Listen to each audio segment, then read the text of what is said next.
Welcome everyone. It is 9 o'clock, and so we'll go ahead and get started here. People will continue to join, and that is just fine. Thanks for joining us today for this session of innovative approaches to school success that will discuss children and youth at risk for child welfare. I'm Christy Ganya. I'm the manager for Telehealth Rocks. And Telehealth Rocks is a federally funded program that focuses on school-based behavioral health. And we do this by a couple of different ways. We work on social determinants. We support school-based services and then doing telemetry and training just like this one. I've got just a couple of reminders for you. So this session is being recorded and we will send it to you afterwards. Your microphone has been muted, but feel free to use the chat or unmute to ask questions along the way. And then please make sure your first and last name are either visible on your Zoom screen or go ahead and type it in the chat so that we can make sure we track attendance. We don't have any disclosures, and everything presented today is evidence-based and currently accepted within the profession. Just a few reminders for after the session. We will share the slides and recording as soon as we can. Please give us a little bit of time to process those, but we'll send them through email. We'll also post them on our website and Facebook page as soon as we've got them ready to go. Certificates of attendance will be sent as soon as the series ends in April. So we are tracking attendance throughout the sessions. It's super helpful, again, to put either your first and last name on your Zoom screen or to type it in the chat so we can make sure that we find you. And then if you have any questions that don't get answered during the session, please feel free to email us. We'll put that email here in the chat. And then with that, I will hand it over to Robert to get us started today. Hi, everyone. I'm Robert Stahls. I'm the program director for Telehealth Rocks, and really pleased this week to really talk about, or actually this month, to talk about the child welfare and youth and families at risk of child welfare, and especially really talking about how to meet family needs and child needs, and hopefully really help create prevention from being engaged with the system. So really pleased that we have Anita as well as Jill Craybaum from the Southeast Kansas DCF, and Anita is the Southeast Kansas Regional Director. Jenny Westerman's going to join us. She's with Greenbush Education Service Center, and she'll talk a little bit about why schools might want to be involved in some of this work, or how they might be involved in some of this work. And then also really pleased to have Barb Kemp, who is Vice President of Family Programs for FosterAdopt Connect, talk about some of the resources and programs that they have. Next slide, please.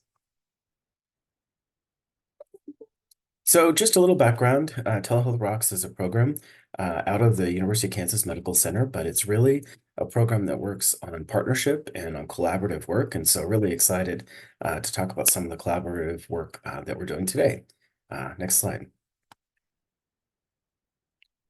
So when we think about how we link schools and communities into this work and really meet the behavioral health and other needs of kids and their families, there's our vision and our mission that kind of leads into that. Kind of rushing through those because I've talked about these in the last months, but wanted to kind of remind everybody, especially if you're new. Next slide, please. So I'm going to talk about a few of our values today. So I'm going to highlight two before we have the presentation from Department for Children and Families, because it's really important when we talk about how to make partnership work and how to bring together schools and communities to think about what are the values that are important to make that successful. So one of the things that we talk about a lot is simplifying, that we want to do a few things well together. And so our partnership with agencies working together that we'll hear about in a minute and other collaborative efforts are really about how do we increase communication and how do we sort of create partnerships and teamwork to meet the needs of kids and families and have people work together. Next slide, please. So our other value that we'll talk about before we go into the DCF presentation is coordinate, that we really need to understand the landscape, who's working in it, what they're doing, and then really magnify and expand those things. And this is really crucial to the work that we'll hear about with agencies working together, because what I have found in my career working in local communities that there's many organizations that work, and often they don't really know what each other have or how to work together. And so one of the things that we found with this agencies working together that's being led by the Southeast Kansas DCF office is just getting everybody on the same page, getting everybody to the same place to be able to talk about kids and families' needs and try to figure out who can work and who has programs and resources that can help are really important. Next slide, please. So when I hand off, I'll hand off to Anita and she can hand off to whoever she likes with DCF. So please go ahead.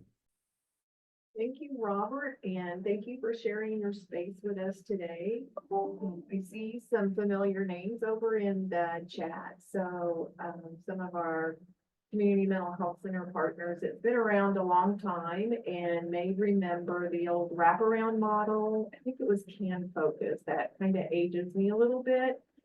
But agencies working together was kind of formed by a conversation that Jenny Westerman and I and my assistant regional director, Stephanie Sim, who couldn't join us today, but she leads our agencies working together.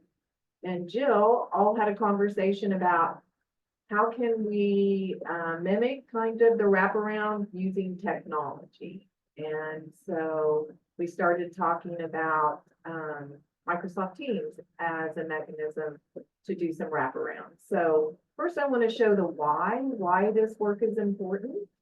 Next slide. This is a representation of the reasons children enter foster care. So if you look at state fiscal year 24, 39% of children entering foster care was related to FINAS, families in need of assessment. So what that tells us is that if these families were reached maybe earlier on, we would have been able to prevent children being removed from their home for FINAS, which is basically a lack of resources.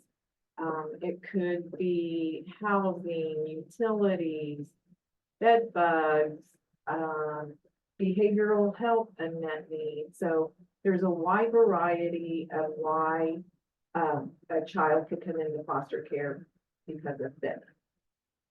Next slide.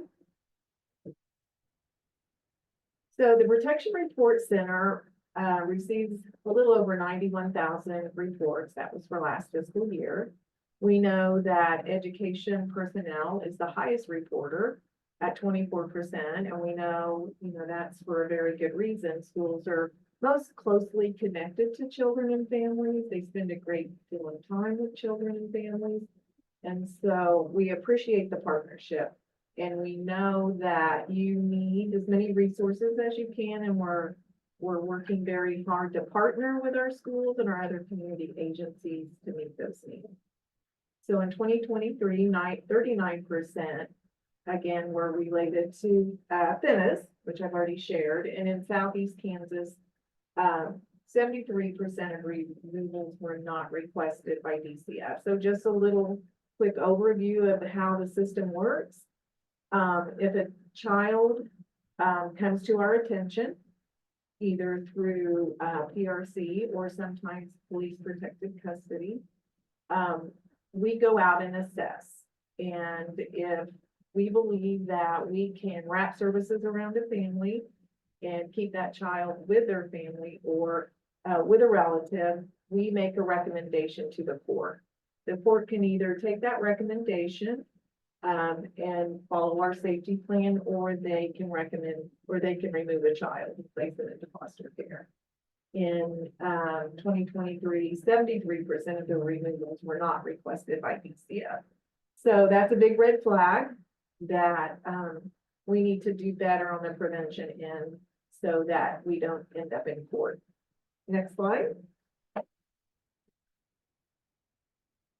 So to kind of give an overview for just Southeast Kansas, which is 16 counties in Southeast Kansas, we know that there's around 400 children entering foster care each year. And to date, we have 206 children who have been removed from their homes for various reasons. And we also know that if we continue on this path, that at the end of our fiscal year, which is June 30th, we're going to have about 83 less children in state custody. We're pretty excited about that. So agencies working together, we believe, is a big part of that, along with some other family first prevention services. Next slide. So a little bit about community agencies working together, and there's several members I see on the call that are a part of that. And I think possibly the best part of my career at DCF is seeing this happen. So we have a monthly meeting, virtual meeting led by Stephanie. We share data, we share new resources, we learn together. Many of our resources come into communities quickly, and it's overwhelming. So we learn about new resources, we stay connected, we support families. The goal is to support those families who have those poverty issues. And that's why we all do our work. Our goal is to get in as quickly as possible. So this agency is working together. We have the monthly meeting. We also have this chat that is open to just those agencies that kind of do intensive work with families or are experts in their field. So it's not every coalition member that you may work with. It's really those supportive services. So if a family has a need, you as a member of this team can go on, list your need, no identifying information, just maybe county, ages, situation, and this community of helpers kind of swarm is the word I would use, swarm this family's need. And I'll be able to share an example of that here in just a few minutes. We also support each other. So as we have a lot of staff turnover, we know that people come in, they want to help families, they just don't know what's out there. So excellent way to help new staff get grounded in the resources in our community. And we stay connected. And I think Robert mentioned earlier the importance of staying connected as a community to help our families. Next slide. So this is our largest needs with agencies working together.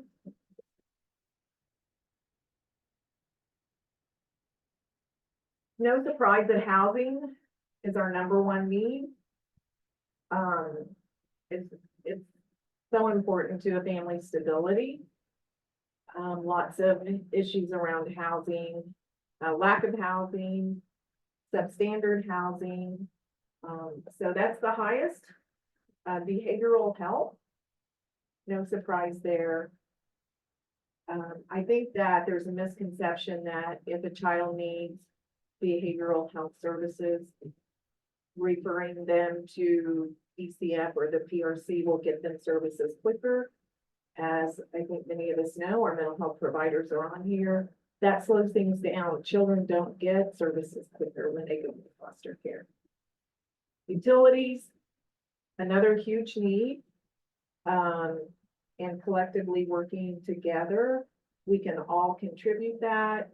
DCF does not have an unlimited supply of money for utilities. And it's important to note that in order to get help from DCF with these kinds of things, a case has to be open. And if a case is open, DCF becomes involved in a family's life, and it's not always making the situation easier. There's a lot of distrust with DCF.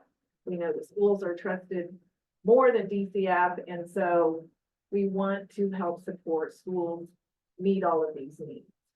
Bugs. I mean, if you work with children, you know it's a huge issue, and it's an expensive issue, and we all, again, collectively pool our money together, our resources together, and help with those needs.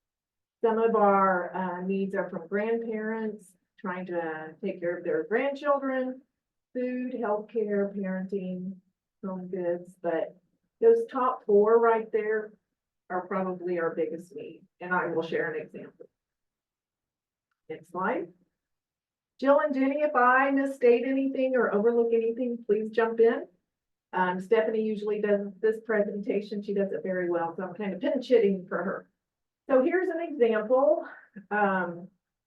Vic Gorman with Community Crisis Team isn't a posting member, so he contacted Stephanie.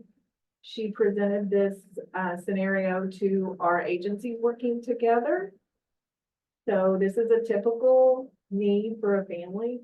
They had bed bugs. The dad had 3 teenagers. Dad was disabled on SSI, older son working part-time. The landlord wouldn't help.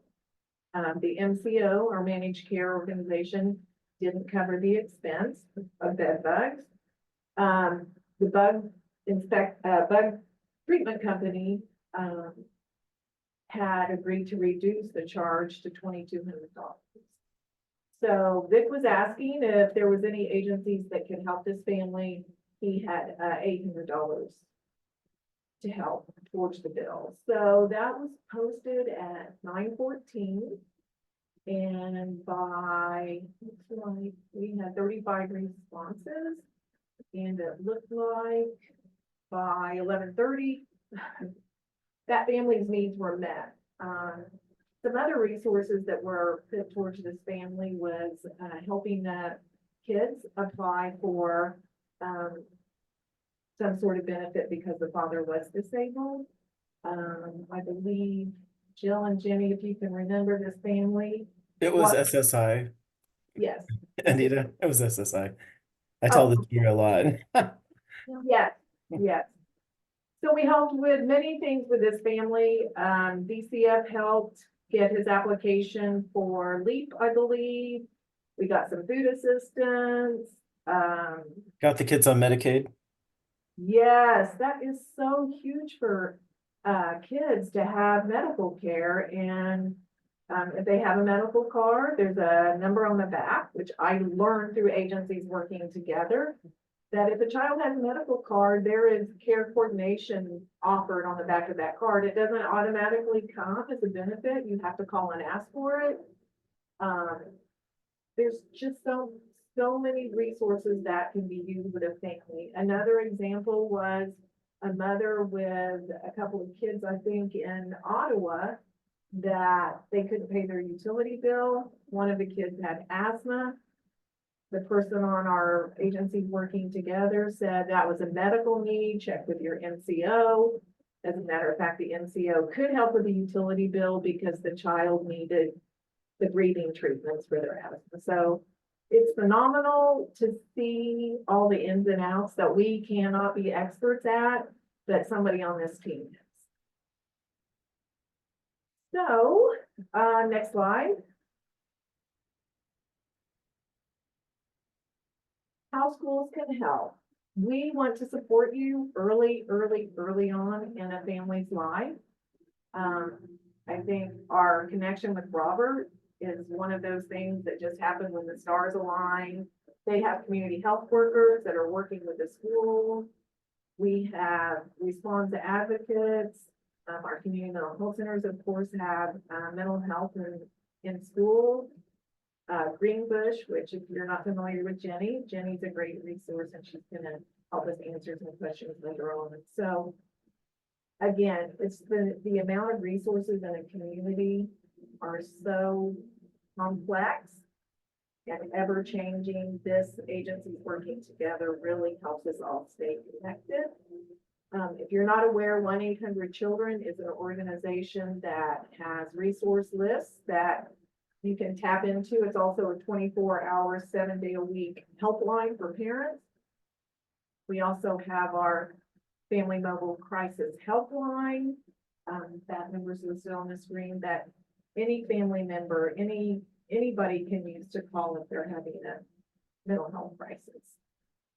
So we just want schools to reach out to us, to your community partners, to help these children, help these families as early as possible. And Greenbush, next slide. As a result of this work and conversation with Jenny, developed a resource list on their website. You can access that there. This is by school district and county and community. That lists many resources that you can use, refer to families for assistance. So did I hit all the main points, Jill, Jenny, Robert? Yeah, I think it may sound simple, but it's not simple. And the thing I've learned in my career in 25 years is just getting people in the same room to know each other, to know what they have, what's available, and work on a problem collaboratively makes all the difference. And communication isn't difficult because we don't want to communicate. It's difficult because we don't know how to develop the processes. And these are just two different approaches, or kind of complementary approaches, actually, to help make communication possible so everybody can work together, which is the key. And I would like to mention that technology has its challenges. We know that schools usually use the Google platform. At DCF, we use Microsoft Teams. Jill is our community engagement coordinator. She's the one who sends out invitations to join our group. You have to get it from her to be able to join the Microsoft team agencies working together to have that chat open. So if you're a school or an organization that has trouble with Microsoft Teams, but you would like to post on here, let Jill know, and she can even come out to your location and help you get signed up. So, And I have on my to-do list, I'm working on how do we develop sort of a resource that is, sort of web-based and it's kind of not software dependent, in terms of, we know that not everyone has access to every software. And so, we're still, I think, exploring, and we know that the Teams is working and it's working incredibly well. But also this is getting bigger and more complex, and we want to make sure that we're able to really have a solution that is easy for everyone to use and everyone to communicate, because that's the key, is that everybody know what's going on and be able to kind of add their part. so somebody did ask, and I would just mention that this is for the Southeast region, so it's those 16 counties that we cover. And at this time, it hasn't expanded, but I think, as people see the benefits to this, and again, as Robert said, it's so simple. I expect it to spread across the state, and actually we may be asking Robert and some of his community health workers to help us with a commercial that we're going to use at our campus practice model showcase. So, yeah, right now it's just limited to Southeast Kansas.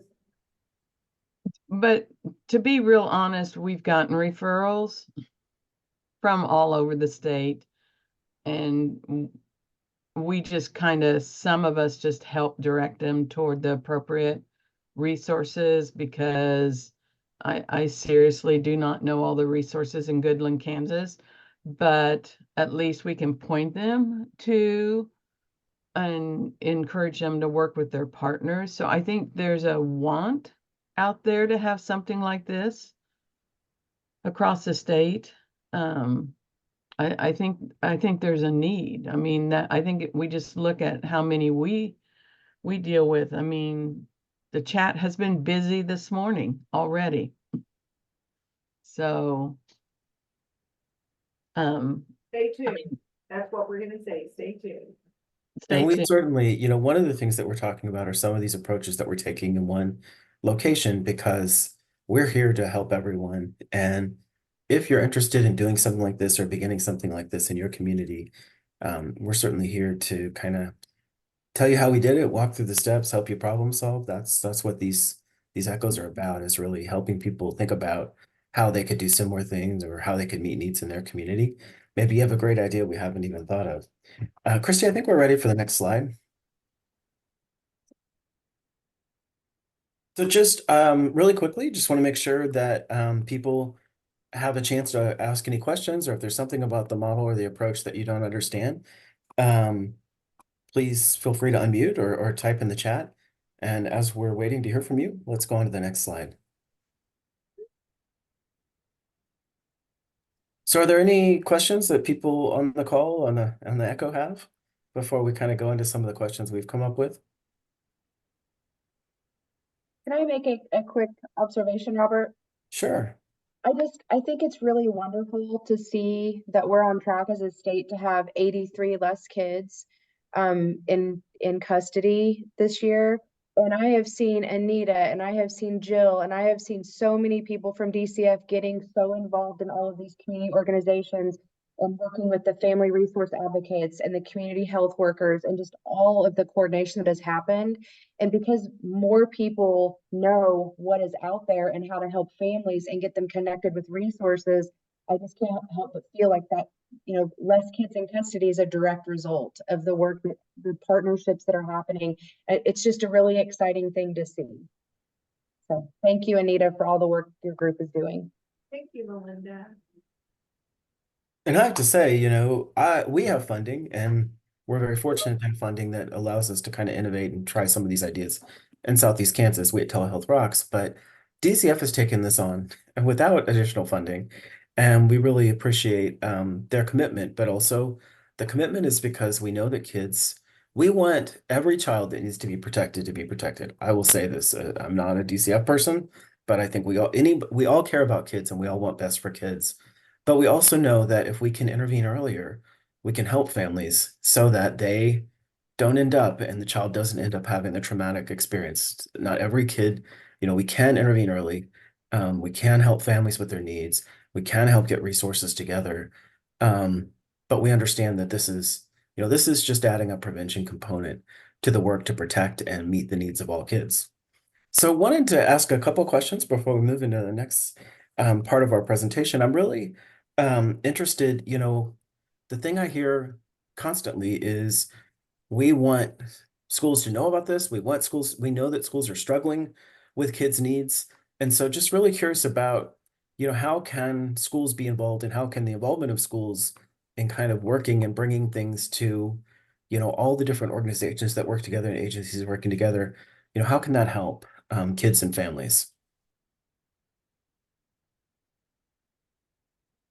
I'm going to call on Jenny because I know you work with a lot of school districts and you've often served as a kind of an intermediary working to kind of get these resources and this, knowledge of this out in the community. So, I feel like I have a good perspective because I've worked in the school system for 26 years and I've also worked in social services. Schools are quite often the family's community. A lot of things rotate around the families' participation in schools. They tend to see the kids more than anybody else.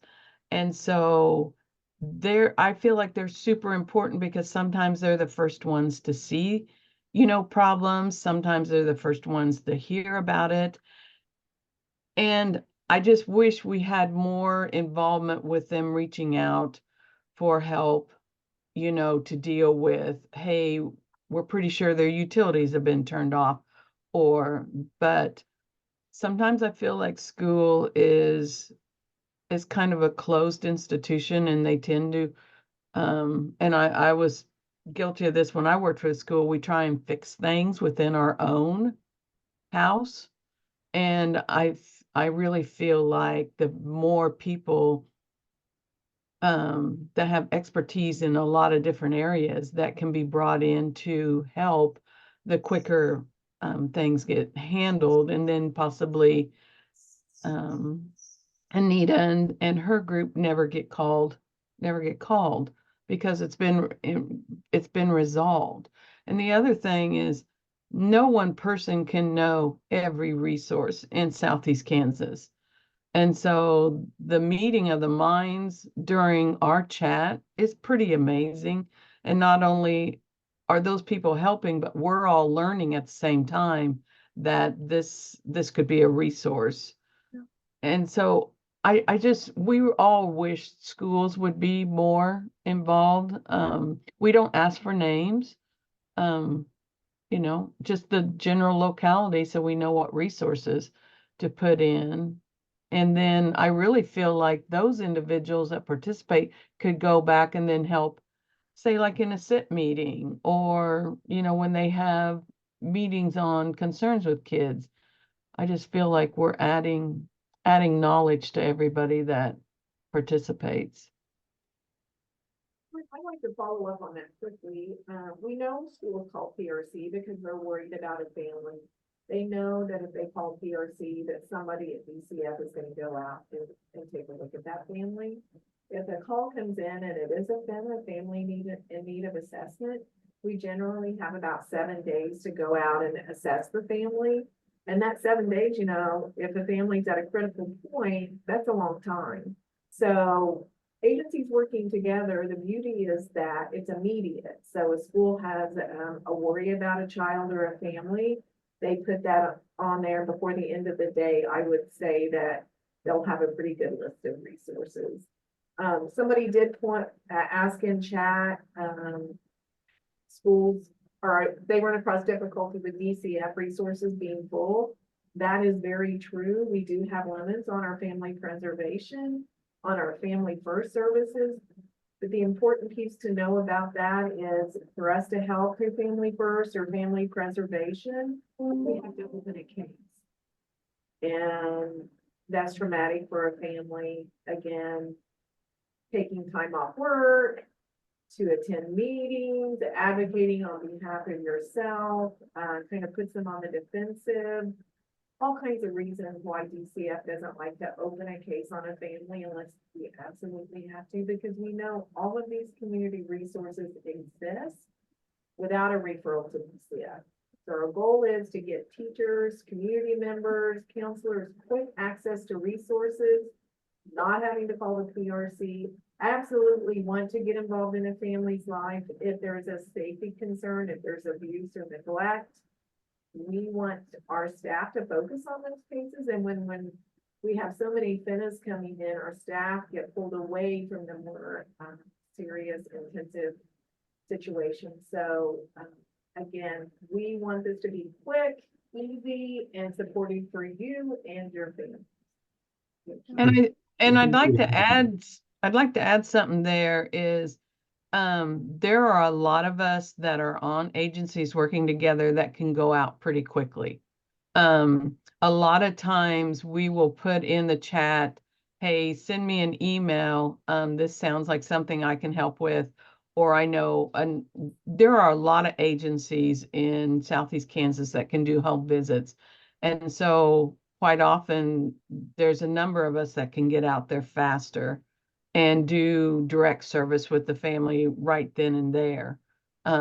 If we feel like that needs to happen. And to be honest with you, the speed that kind of stuff happens because of us using a digital platform is pretty amazing, because you've all played phone tag with other agencies, or you don't know what agencies to call, so you got to call somebody else and wait. And this is, I mean, we've gotten chats before, requests for help, that somebody's been out the next day to help them with filling out paperwork, you know, grants for housing, you know, helping them with the, you know, Title VIII applications and stuff. So I think that's one of the good things. And I think it's something that people need to realize, that we don't always just talk about it on the chat. Quite often somebody goes out.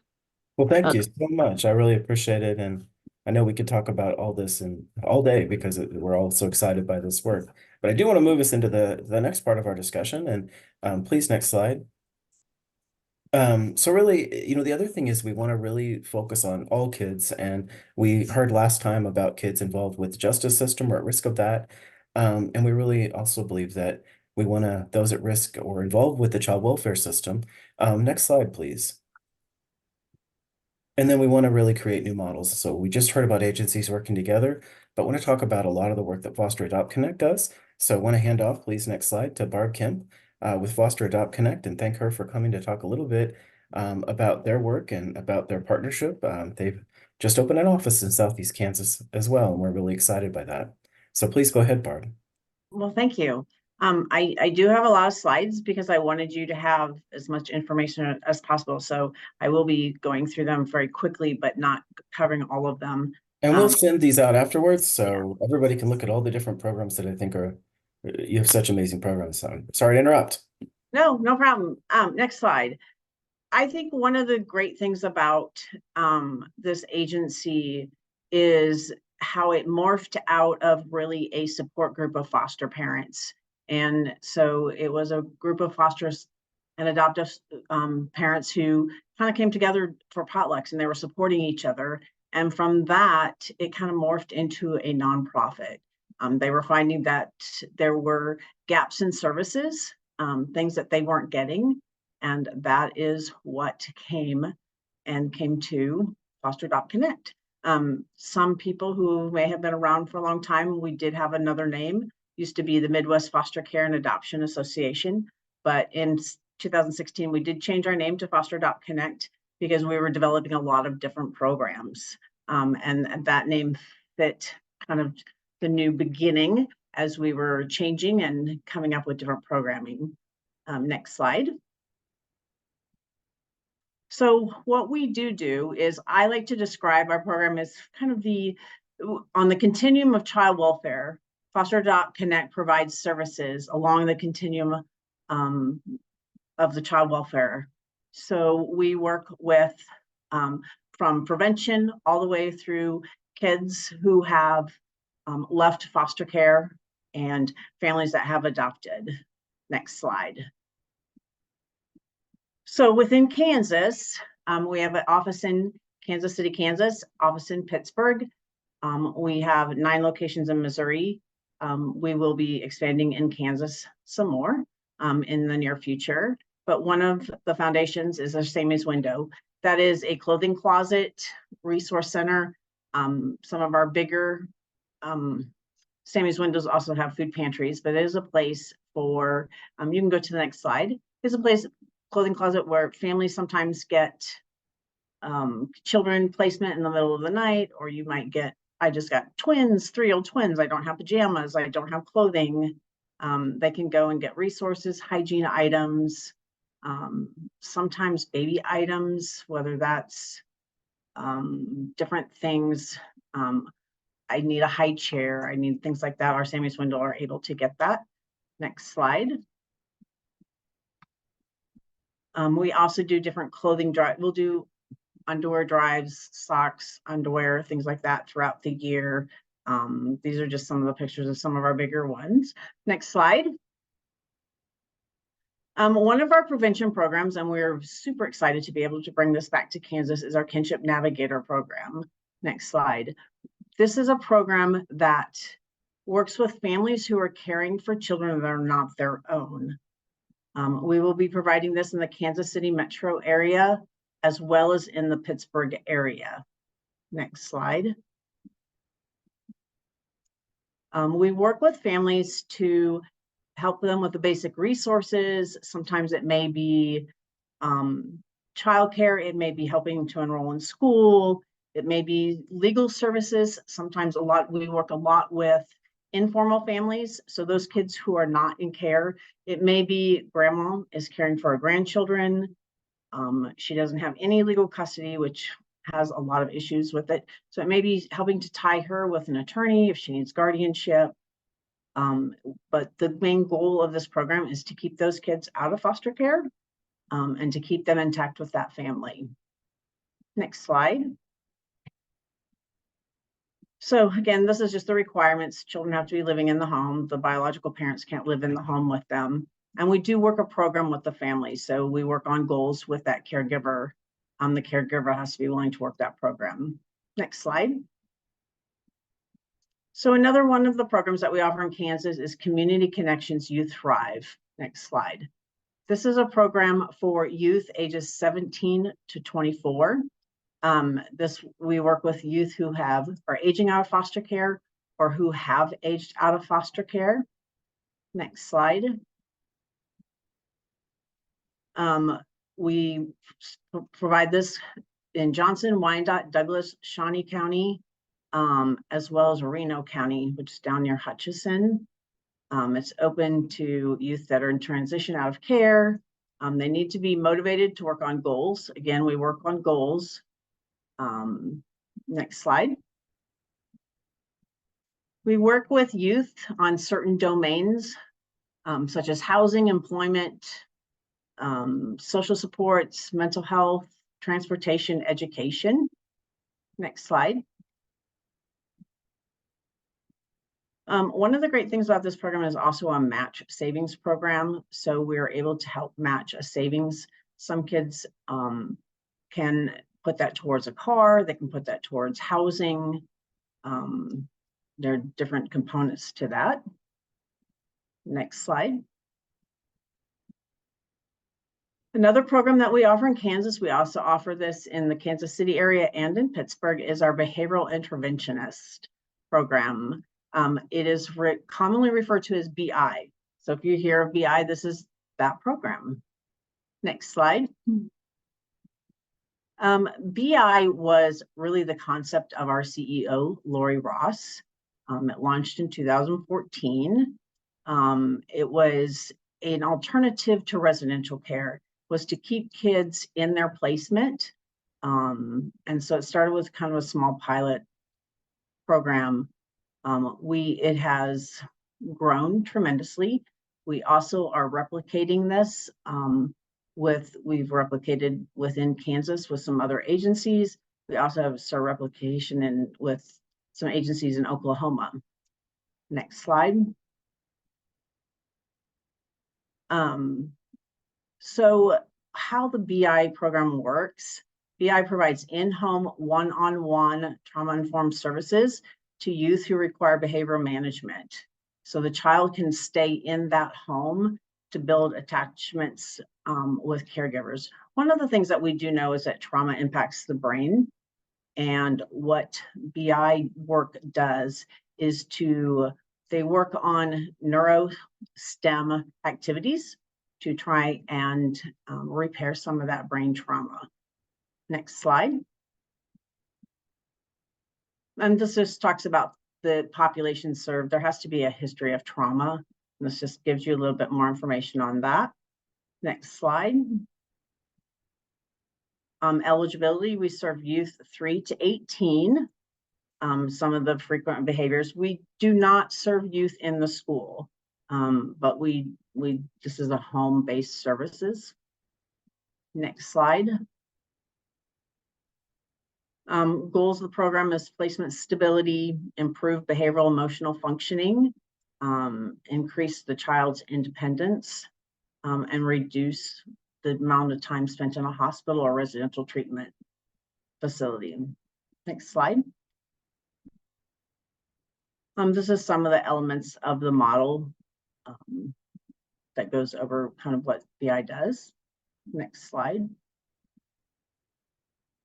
And some of the recent outcomes, which are pretty impressive. 82% of children avoided changes in their placement. 83% avoided residential or hospital treatment, and 95% showed an improvement in their CAFA score. Next slide. So another resource that we offer in Kansas is, it's actually 3 different services. It's Adopt Kansas Kids, which is the website for kids in Kansas that are eligible for adoption. K-Park, which is a Kansas Post Adoption Resource Center, and the Kansas Caregiver Support Network. Next slide. So the FosterAdopt Connect, we are the adoption exchange provider for the state of Kansas. Like I said, the adoption exchange program seeks awareness for the need for adoptive families for those kids that are eligible for adoption within Kansas. So sometimes you'll see, if you follow our website for that, there's we do videos with the kids who are eligible for adoption. You can check out that website, doing different new and creative ways to show those kids. For the Kansas Post-Adoption Resource Center, we offer different advocacy. We have advocates throughout the state of Kansas for families who are struggling with some post-adoption issues, or maybe they're in the adoption process and they're having some struggles. We have advocates throughout the state that can help them navigate through that process or that journey. We offer support groups, training, and different resource conferences. They had one a couple of months ago. And then the caregiver is also for those caregivers, those kinship caregivers, maybe some foster families that are going through that process. Next slide. This again kind of describes what I was just talking about, what those programs offer. Next slide. Those are all of the websites for those programs for your resources. Next slide. We also have at our Kansas office Connect Cafe. Next slide. They threw some extra slides in here. So the Connect Cafe, you can go to the next slide, is an interesting program. So the Connect Cafe is a program for youth who have aged out of foster care. They work at the Connect Cafe. There is a curriculum that is tied to this program. So they learn different independent living skills. They learn as they learn on the job skills. So they learn a trade within working within the cafe, they learn customer service skills, they learn about money, they learn about the food preparation, they learn about those things. But there is also another curriculum, and they learn different skills, budgeting, how to communicate, different things. And so we have several former foster youth who are working in our cafe. The cafe also, I think the next slide may show that. I'm sorry, but the cafe also is now catering, and the food is really good. But it's a great opportunity for youth. And that kind of in a very quick, if you are a Kansas program, we offer additional programming on the Missouri side. I stuck with what we're offering in Kansas. We will probably provide more programming over in Kansas as we continue to grow. And we can go to the next slide, but Barb, I really appreciate this. And I will say, I love the cafe. The coffee's great, the food's amazing, and the service, it's just, you will be treated well in the cafe. It's a very great place. And they have all kinds of great local foods too, available, packaged foods. So, so I really, I hope no one feels like, okay, all these great things are happening in Southeast Kansas. The whole point is we wanted people to really be aware of kind of what is possible and also who are some of the organizations they may reach out to. I know that if it's not something Foster Adopt Connect does in your region of the state, they want to partner and they want to grow. And so let's go to the next slides. And I don't know if, I hope people do take a road trip. I don't know if people have questions before we get into that, but I did want to say, what would it take? So say, some of these programs you're kind of piloting them in different parts of the state. Kind of how does that happen? Is that because you get resources or grants that help fund some of those expansions, or what would someone do if they're interested in some of this type of work in their region? I think reach out to us if you're interested in this. If it's something there's a need, reach out.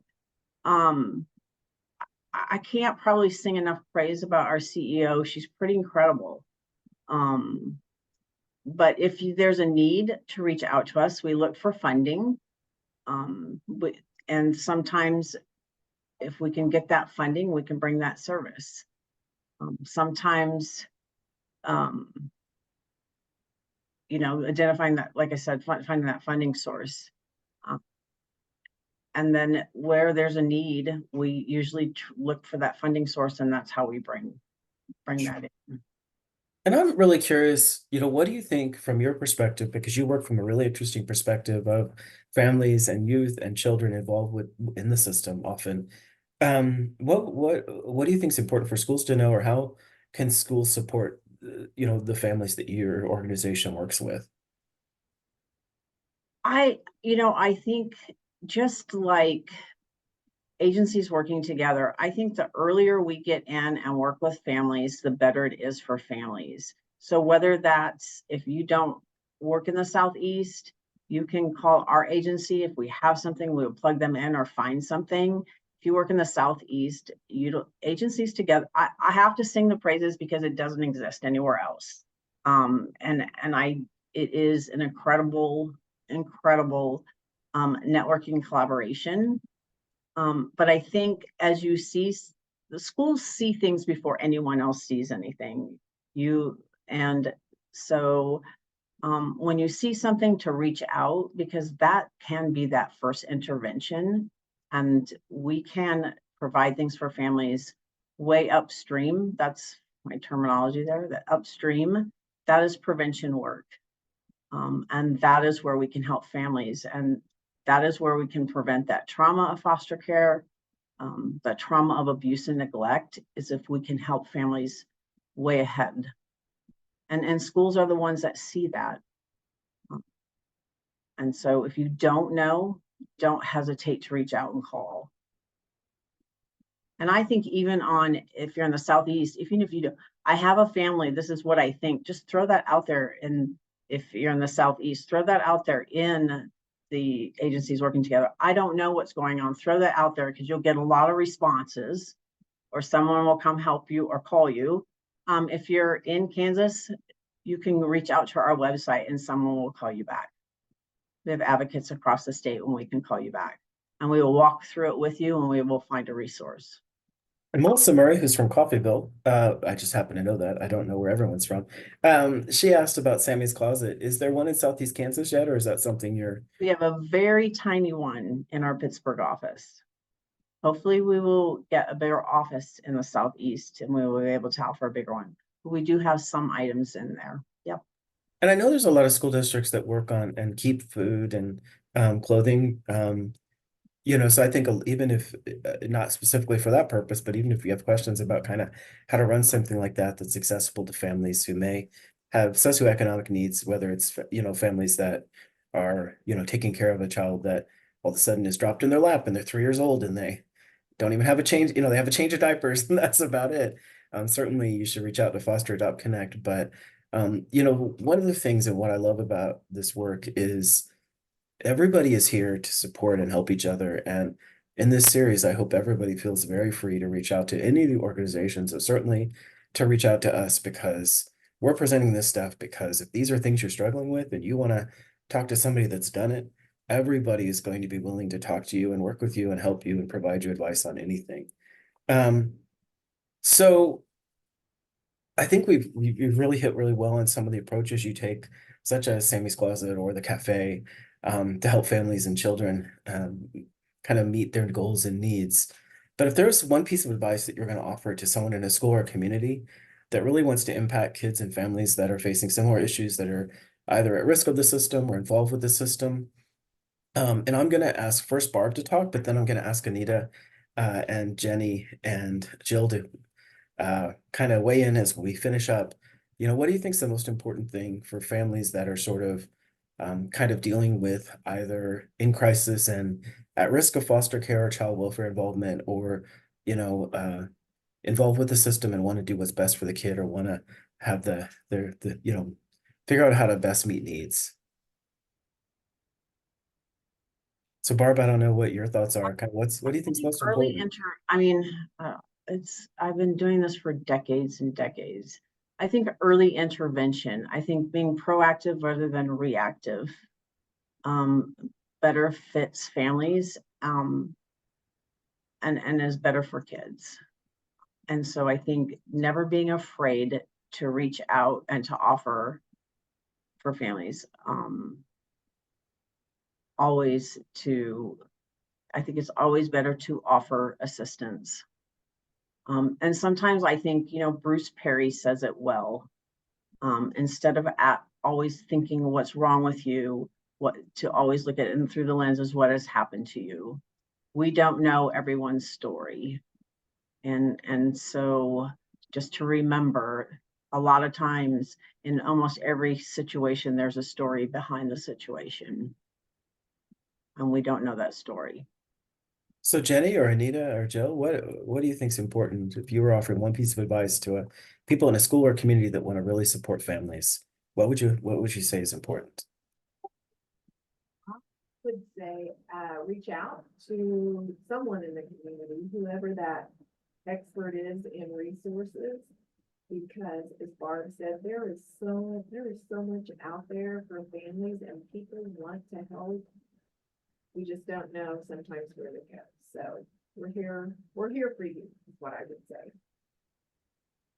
And I really want to thank all of you, and I want to thank everybody who's here. The thing that we all have to remember is we may sometimes get frustrated with each other, but we all deeply care about kids, and that's why we do this work, and that's why you're here today. And so we can always go back to that and try to work through what is going to help that kid and that family. I'm going to pass off to Christy, who can talk about our next and final session in this excuse me, Echo series. I hope everybody's found this one as beneficial and interesting as I have.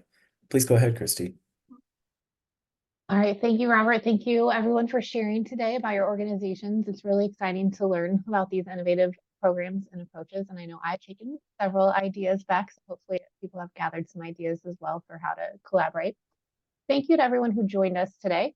We will send the slides and the follow-up materials to your email. They're also going to be available on the website and the Facebook page, and I will put those links here in the chat for you all. And then we'll see you at the next session. This will be our final session on Tuesday, April 30th at 9 a.m.